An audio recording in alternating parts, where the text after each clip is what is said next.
So once we start getting offers on your home, this is when the fun begins. It can be stressful if you don't receive the amount that you're hoping for, but don't worry, that's why you hire a good negotiator like myself.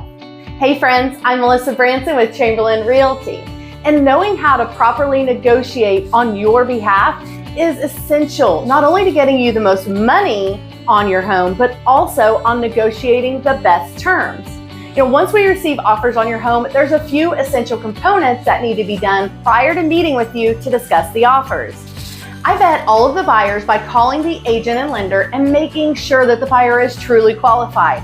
I ask critical questions, find out how motivated and in love with your property the buyer is, and so on. And during this process, we're also getting to learn about the buyer's agent and the lender to see how much experience they have and if they've properly educated the buyer, and to get an idea as how they're going to be to work with. Believe it or not, the buyer's agent is just as important to ensuring the deal will close as the buyer's qualifications.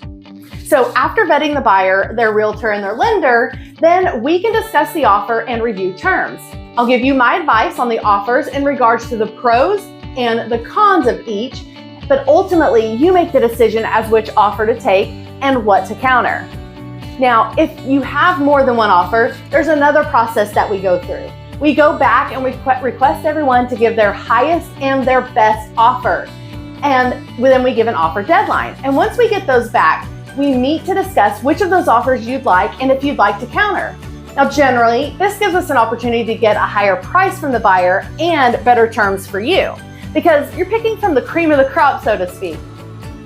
So at this time, the buyers can choose to accept our terms or to counter us back. And you have the opportunity to choose which offer you'd like to take again. And I'll advise you to the pros and the cons. So once we come to terms, we're now officially in escrow. Yay! Understand that in most cases, if you're dealing with a loan, the average time frame to close on a home is about 30 to 45 days. And if you're dealing with cash, you can close in as little as 2 weeks. If you have any questions on receiving offers on your home, please reach out. I'm Melissa Branson with Chamberlain Realty, making home dreams a reality. Let me guide you home.